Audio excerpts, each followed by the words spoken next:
We are absolutely delighted today to have Jacqueline Martinez Garcel join us for our next episode of Fwd Thinkers.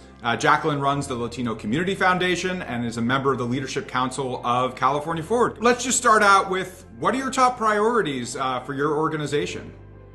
So the Latino Community Foundation exists to unleash the civic and economic power of Latinos in California. So we are laser focused on investing in grassroots organizations that are engaging young people to be civically and politically involved, whether that means registering voting, but it also means running for school boards and water boards and city council. We're also working on building an inclusive economy and ensuring that Latino workers have access to training and support to move beyond the jobs that have been made available to so many Latinos in the Central Valley, Central Coast, and go to a place where they can move from breaking the cycle of poverty to building wealth. We also have an entrepreneurship fund. We believe that Latina entrepreneurs deserve the investments to help their businesses grow and go beyond that $1 million threshold that so many get stuck. Because we know that when Latinas do get those investments, the economy thrives. You're trying to get more young Latinos to run for office.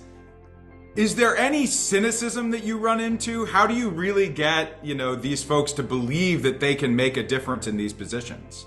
So I think that this is obviously a moment in time where there's some real mistrust with government right now as to how much government works for the people who've been marginalized and for so long invisible.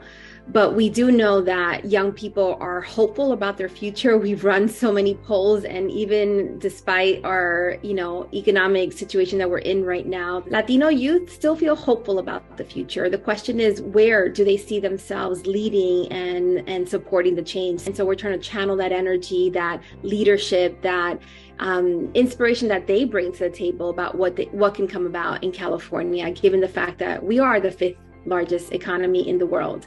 And I think young people understand that, and they know that there's a possibility for room for change. Tell me a little bit about how, your life has influenced your approach to your work and even this chosen profession. Yeah. So it's funny. I don't think I chose it. I think it chose me, and I'll start there. So I was born and raised in Washington Heights in New York, daughter of Dominican immigrant parents who arrived here in the mid-60s.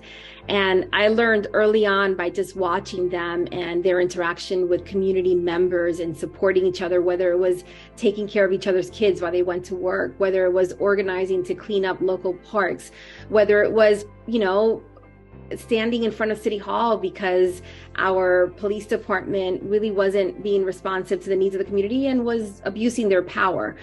I saw that firsthand at a young age. I did learn early on of just when you are able to communicate clearly the needs of the community with community, and you stay persistent before these lawmakers and policymakers, you do end up making change. And when that doesn't happen, what we encourage at LCF and in other places is, well, become those leaders, become those political leaders that will listen to community and make those changes happen. And so everything that you're doing through the Latino Community Foundation, so inspiring, really is building health, even if that's not necessarily how you always talk about it.